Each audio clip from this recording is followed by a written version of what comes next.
नमस्कार, मैं हूं आपके साथ प्रदीप आजाद। राजस्थान की राजनीति में ठंडक है या गर्माहट। अब अगर बाहरी तौर पर आप देखेंगे तो जिस तरीके से मौसम का मिजाज इस समय ठंडक ला रहा है, ठीक उसी तर्ज पर सियासत में भी आप सोचेंगे कि हाँ, बिल्कुल ठंडक है।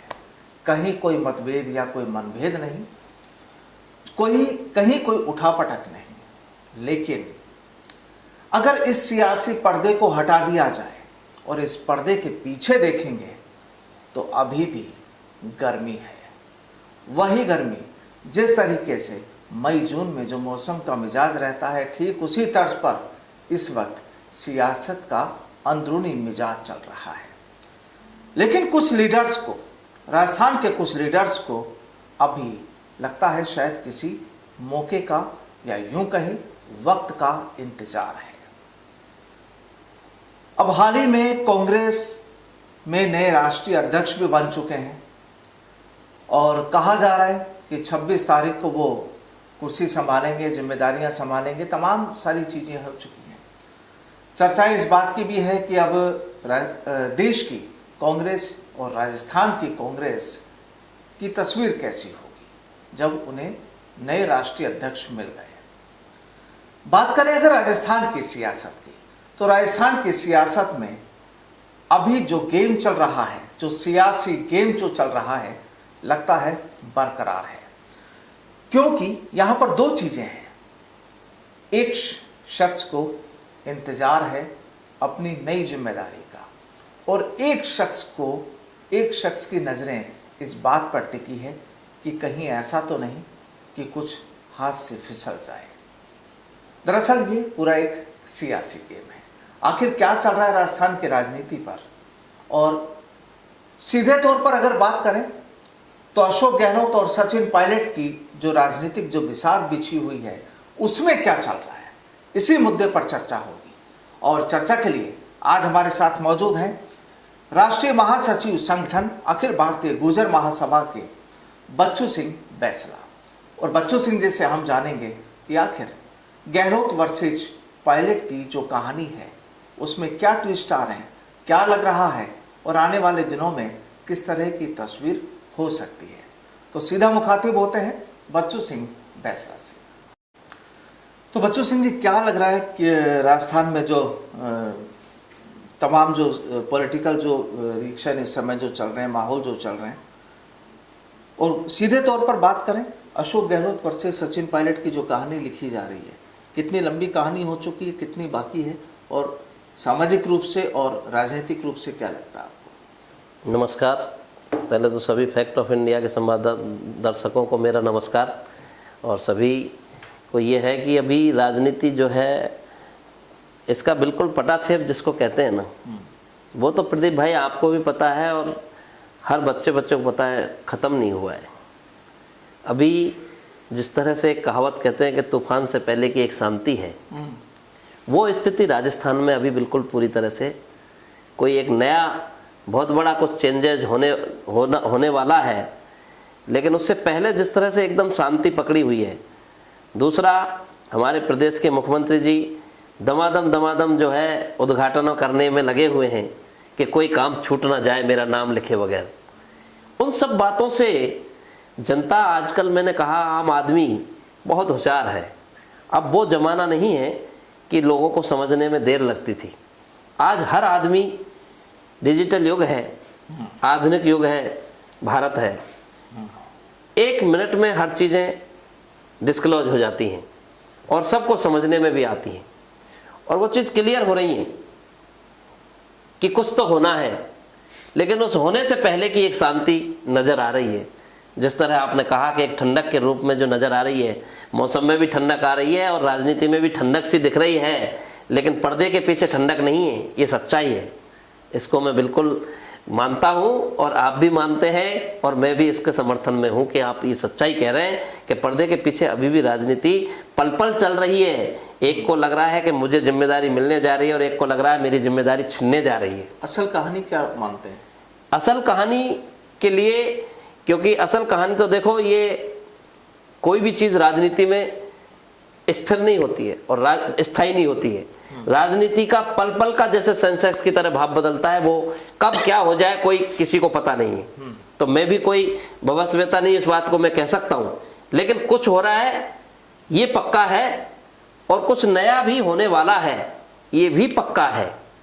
ये मैं विश्वास के साथ कहता हूं कि कुछ होगा, वो क्या होगा कैसा होगा ये मैं उसके बारे में नहीं कह सकता, लेकिन होगा जरूर। चर्चाएं चलती हैं, ऐसा मेरा मानना है। चर्चाएं चलती हैं कि और कई बार इस चीज को कहा भी जाता है कि जब तक अशोक गहलोत है शायद सचिन पायलट राजस्थान के सीएम नहीं बन सकते। ये एक चर्चा है, सच्चाई क्या है, असलियत क्या है, ये सियासत में कोई नहीं जान सकता।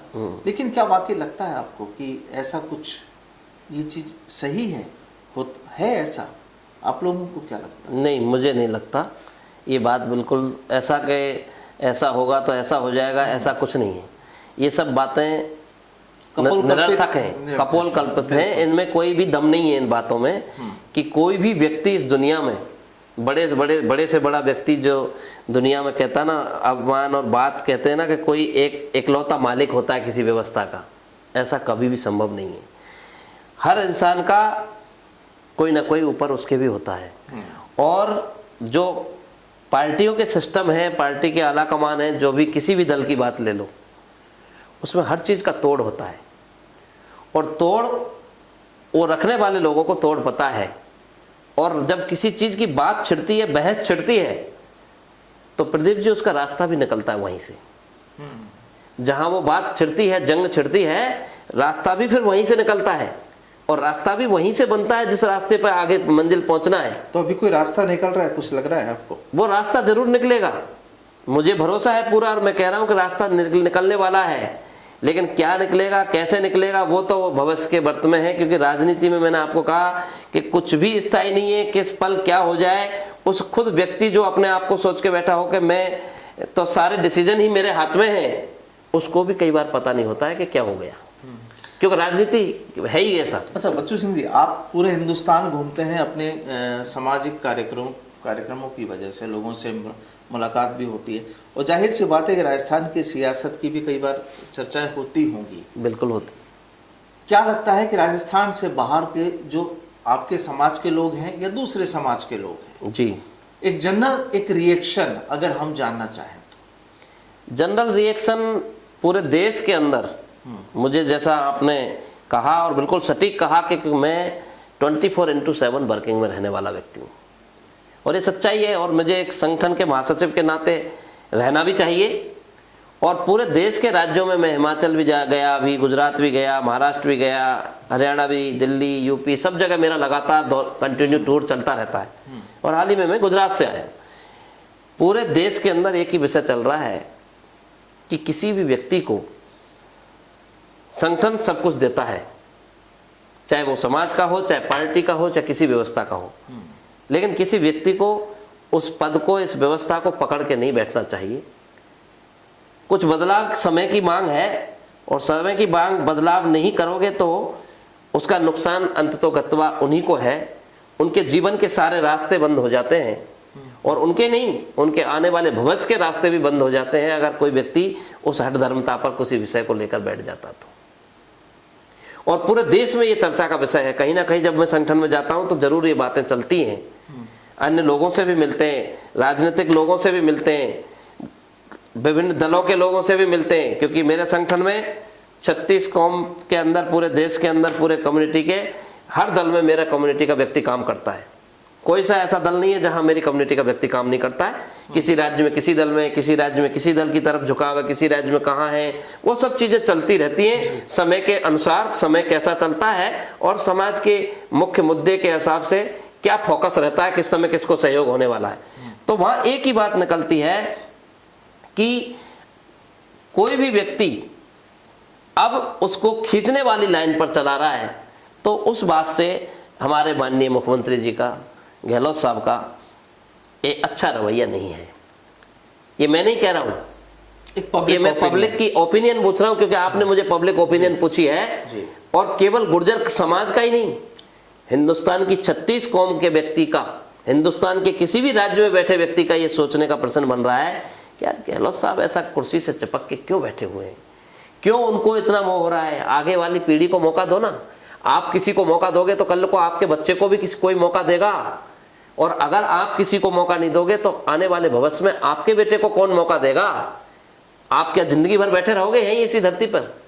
हर व्यक्ति को आना है और जाना है। इस जीवन का परंपरा है, इस जीवन की निरंतर गति है। आज मैं हूं, कल कोई और है, परसों कोई और है जी। किसी भी व्यक्ति को आपने इतने साल राज कर लिया, इतने साल ये पूरी कौम 36 कौम राजस्थान की इस बात को सोचने पर मजबूर हो रही है कि गहलोत साहब इस प्रदेश के 3 बार मुख्यमंत्री रहे। क्या अभी अगर उनको जरा सा ये लग रहा है कि इस व्यक्ति ने मेहनत करी, एक युवा है, आगे आने वाली बात है, सचिन पायलट के रूप में बिल्कुल वही है, क्योंकि दूसरा तो कंटेस्ट कोई है ही नहीं उस लाइन में सबसे बड़े पायदान पर, क्योंकि उस व्यक्ति ने पूरी धूल छानी है इस पार्टी के लिए, रात और दिन एक की है। उसने घर परिवार को छोड़ करके राजस्थान के गांव-गांव ढाड़ी-ढाड़ी में पड़े रहने का काम किया है और इस पार्टी को ऑक्सीजन देने का काम किया है। वो व्यक्ति अगर आ रहा है मायने में, मैं कभी भी ये नहीं, मैं मेरा व्यक्तिगत मैं बोलता हूं आपको क्लियरली कि सचिन पायलट का मैं समर्थक भी नहीं हूं, ना मैं सचिन पायलट का भक्त हूं, लेकिन मैं एज एक आम नागरिक की हैसियत से बात कर रहा हूं और आम नागरिक की ओपिनियन ही आपको बोल रहा हूं जी। मैंने कभी जिंदगी में आज तक सचिन के पास जयकारा नहीं लगा, कभी सचिन से मिलने नहीं गया। मैं आपको ईमानदारी की बात बोल रहा हूं और मैं ये बात इसलिए बोल रहा हूं कि लोगों को पता लगना चाहिए कि कोई सचिन पायलट के समाज का नाते या सचिन पायलट के कौम के नाते या सचिन पायलट का कोई भक्त नहीं बोल रहा है। ये आम जनता की आवाज को मैं आपके माध्यम उन तक पहुंचा रहा हूं जी, कि ये आम लोगों की सोच है, गुर्जर ही नहीं 36 कौम के बच्चे की सोच है कि मुख्यमंत्री जी इस तरह से बैठ गए करके कि बस जीवन में रहूंगा तो मैं ही रहूंगा, दूसरा कोई आएगा नहीं, आने वाले भविष्य किसी की चिंता नहीं है। कल उनका बेटा वैभव राजनीति करेगा प्रदेश में, उसको कौन आने देगा? तो क्या उसके लिए पूरे इंतजाम करके दे रहे हैं कि जीवन में कोई दूसरे व्यक्ति सोचे कि इनके पिताजी ने भी किसी को नहीं आने दिया तो आप भी इनका इलाज करने के लिए फिर कभी जीवन में उनको रास्ता नहीं देखना है। हम विरासत में भी कभी किसी व्यक्ति को काम करते हैं तब भी हम किसी ना किसी को कमान सौंपते हैं कि नहीं सौंपते हैं जी। तो क्या तकलीफ है भाई, देख लो ना करके, थोड़े दिन अगर ये भी करके देख लो, अच्छा काम करेंगे तो वो काम आगे बढ़ेंगे, अच्छा काम नहीं करेंगे तो लोग ही नहीं स्वीकार करेंगे। तो क्या लगता है ऐसा क्यों किया जा रहा है? क्या वाकई सियासी वजह है या कोई और वजह? आपको इसमें सियासी वजह तो बिल्कुल हो ही सकता है ही है। सियासी वजह के बगैर तो ये काम होते नहीं, क्योंकि सियासत तो हो ही रही है। मेन तो राजनीति में सियासत का ही खेल है, सह और मात का खेल है। और सियासी भी छोटे लेवल पर नहीं, प्रदेश लेवल पर नहीं, देश लेवल पर भी सियासत होती है कि कोई अगर ऐसा व्यक्ति एक नए यंग लीडर चार्म में आएगा तो हमारे लिए खतरा बनेगा। तो कई विषय हो सकते हैं, क्योंकि उन्होंने जीवन में देखा, जब जम्मू कश्मीर में किसी तरह की बात होती थी, इस देश में 70 साल कांग्रेस ने राज किया। जब जम्मू कश्मीर का कोई विषय होता था, देश के प्रधानमंत्री उसको जो है समाधान नहीं कर पाते थे। और उस समय के तत्कालीन भारत सरकार के मंत्री स्वर्गीय राजेश पायलट थे, तो प्रधानमंत्री जी स्पेशल राजेश पायलट जाते थे और जम्मू कश्मीर के मसले को हल करने में सबसे बड़ा अहम योगदान अदा करता था, तो वो सचिन पायलट के पिताजी स्वर्गीय राजेश पायलट करते थे। ये सच्चाई है, इसको पूरा देश जानता है। चंद्रा स्वामी, भारत के प्रधानमंत्री पीवी नरसिंह राव, कितने बड़े बड़े नाम उस जमाने के रहे हैं, आपको सब पता है, मुझसे भी ज्यादा है। मेरे को जितना नहीं है उतना आपको सब पता है। लेकिन उस जमाने में जब जम्मू कश्मीर का कोई भी मसला होता था तो जाके स्वर्गीय राजेश पायलट ही उस मसले को समाधान की लाइन पे लाने का काम करते थे। दूसरे व्यक्ति को, किसी को नहीं लगाते थे उस काम में। टास्क केवल राजेश पायलट जी को मिलता था। ये सच्चाई है बिल्कुल। और उस व्यक्ति ने कांग्रेस पार्टी के लिए काम किया। उनके बेटे ने आज इतने दिन से संघर्ष किया 6 साल, और वो वाजिब में हमारी कौम तो एक भोली कौम है इस राजस्थान में और बहुत बैकवर्ड कौम थी। अब तो थोड़ा फिर भी हमारी कौम तरक्की कर रही है, लेकिन किसी टाइम पर हम वास्तव में, चोपड़ा कमेटी जब आरक्षण की कमेटी बनी राजस्थान में, सरकार ने बनाई, मौजूदा सरकार ने, चोपड़ा कमेटी ने दरिद्रता के टापू बताया था गुर्जरों के कई गांवों को। सवाई माधोपुर में चले जाओ आप, जब चोपड़ा कमेटी, इसरानी कमेटी जब बनी, हमारे इन्होंने जब दौरे किए हमारे कई गांव डांग क्षेत्र के अंदर, पहाड़ों में नदी नालों के किनारे जब बसी हमारी आबादी के लोग मिले, तो उन्होंने कहा कि कुछ जगह तो इस समाज के गांव दरिद्रता के टापू बने हुए हैं इस भारत देश की आजादी के होने के बाद भी। ऐसी स्थिति के लिए और उस कौम को अपने इतिहास को अपना संवारने के लिए, संजोने के लिए इतना संघर्ष करना पड़ रहा है, और वही संघर्ष उनकी कौम के बेटे के रूप में सचिन पायलट को इस पार्टी में करना पड़ रहा है। और हमारी कौम को आज तक, प्रदीप जी, ये जीवन का इतिहास है, इस देश को हिंदू राष्ट्र बनने में भी अगर किसी का सबसे बड़ा योगदान है तो वो गुर्जर सम्राट मिहिर भोज हैं, जिन्होंने इस 49 साल इस भारत के अंदर राज्य किया था। और विदेशी आक्रांता आप कर दीजिए, आक्रमण करने की बात छोड़ दीजिए, जिस समय गुर्जर सम्राट मिहिर भोज का नाम है, हिस्ट्री उठा के देख लीजिए कोई भी व्यक्ति, मैं जो बोल रहा हूं वो बात में अगर दम है या नहीं है। गुर्जर सम्राट मिहिर भोज ने 49 साल देश में राज किया और उस समय विदेशी आक्रमण करने की छोड़ दीजिए, आंख उठाने की हिम्मत नहीं करते थे विदेशी आक्रांता उस टाइम पर, जब गुर्जर सम्राट मिहिर भोज का राज था।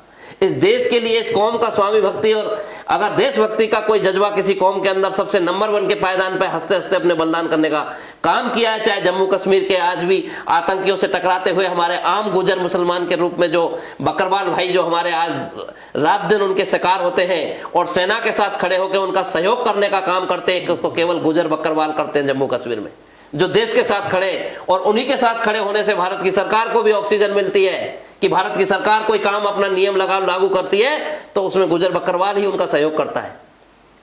चाहे राम मंदिर की बात हो, राम मंदिर में भी हमारा इतना बड़ा योगदान था प्रदीप भाई, वो बात भी आपको जरूर बताना चाहूंगा मैं 1 मिनट, कि राम मंदिर के अंदर 7वीं से जो 12वीं शताब्दी का जो समय था, जिसको 7th सेंचुरी से 12th सेंचुरी का विषय बोलते हैं, उस 7th से 12th सेंचुरी में गुर्जर प्रतिहार वंश का राज था।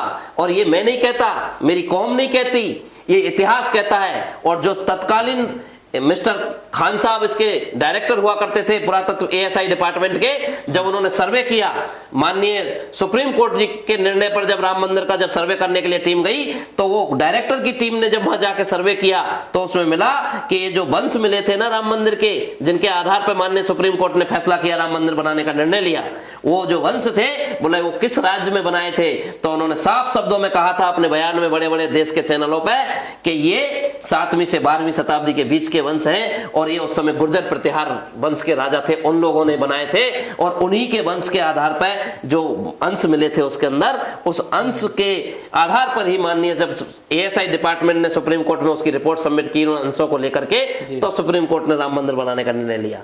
तो इस गुर्जर कम्युनिटी का देश की बड़ी से बड़ी व्यवस्था को कानून बनाने में, बड़ी से बड़ी व्यवस्था बातों में आने में, हर चीज में इतना अहम योगदान है कि इसको कोई भुला नहीं सकता, इसको कोई छुपा नहीं सकता, इसको कोई दबा नहीं सकता। तो राजस्थान के परिदृश्य को देखते हुए कैसे देखा जाए राजस्थान के माहौल? राजस्थान के परिदृश्य में बिल्कुल क्लियर है। मैं आपको आज कह रहा हूं इस बात को, राजनीतिक बात भी खुली करनी चाहिए, मुझे कोई दिक्कत नहीं है, तकलीफ नहीं है, मैं सामाजिक संगठन के नाते हूं, लेकिन राजनीतिक बात करनी चाहिए। राजस्थान का दृश्य 2023 में मैं आपको आज वापस कह रहा हूं कि अगर सचिन पायलट को मुख्यमंत्री इन्होंने बनाया कांग्रेस आला कमान ने, तो फिर भी कुछ लड़ाई हो सकती है, संघर्ष, लड़ाई मतलब संघर्ष करेंगे पार्टी की वापसी के लिए। अन्यथा राजस्थान की धरती में अगर कांग्रेस का कोई नाम लेने वाला बच जाए तो मेरा नाम बदल देना उस दिन, ये मैं शब्द आपको कह के जा रहा हूं। जबकि मैंने कहा मैं कांग्रेस का भक्त नहीं हूं, मैं सचिन पायलट का भक्त नहीं हूं, लेकिन मैं सच्चाई बयां कर रहा हूं। ये 36 कौम के बच्चे बच्चे की आवाज बोल रहा हूं, और उस बच्चे बच्चे की गांव ढाड़ियों में बैठे मेरे लोगों से मिलना है। मैं डेली राजस्थान के जिलों में भी जाता हूं, तो वहां पर से हर व्यक्ति की आवाज आ रही है कि एक युवा को आगे आने से रोका जा रहा है, और ये सही नहीं है। तो बिल्कुल, जब सियासत में जब इस तरह की कहानी जब तैयार होती है तो जाहिर सी बात है कि लोगों की जो सोच है उसे आप रोक नहीं सकते। लोगों की जो मानसिकता है, लोगों का जो एक उनका जो एक अपना तरीका है, एक प्रेजेंटेशन का जो तरीका है, उसे शायद कोई भी नहीं रोक सकता। और कहते हैं कि राजनीति की बिसात, असल बिसात तभी बिसती है जब जनता उनके साथ होती है, किसी भी लीडर या किसी भी पार्टी के साथ। क्योंकि राजनीति हम तभी करेंगे जब जनता का सपोर्ट हमारे पास होगा। जनता का सपोर्ट किसी भी नेता, MLA, MP या किसी भी नेता के साथ होता है तो ही उसे कुर्सी हासिल होती है। और जहां पर पब्लिक को आपने अगर दरकिनार किया तो शायद, क्योंकि पब्लिक का जो वोट होता है वही आपको ऊपर पहुंचाता है, और जब पब्लिक अपने हाथ खींच लेती है तो जाहिर सी बात है कि फिर आपको जमीन पर ही लौटना पड़ता है। बाकी तो फिर इतिहास बनते हैं, इतिहास चलते हैं। लेकिन कुल मिलाकर राजस्थान के सियासी मायनों को अगर देखा जाए तो हाँ, इतनी ठंडक नहीं है। जितना नज़र आ रहा है, क्योंकि इस ठंडक के पीछे का जो पर्दा है वहाँ पर इस समय गर्माहट है बहुत तेज़ी से। और जाहिर सी बात है कि आने वाले दिनों में राजस्थान की सियासत की जो कहानी होगी बेहद चौंकाने वाली हो सकती है। बहरहाल बहुत बहुत शुक्रिया बच्चू सिंह जी हमारे साथ जुड़ने के लिए। फिर मुलाकात। नमस्कार। नमस्कार।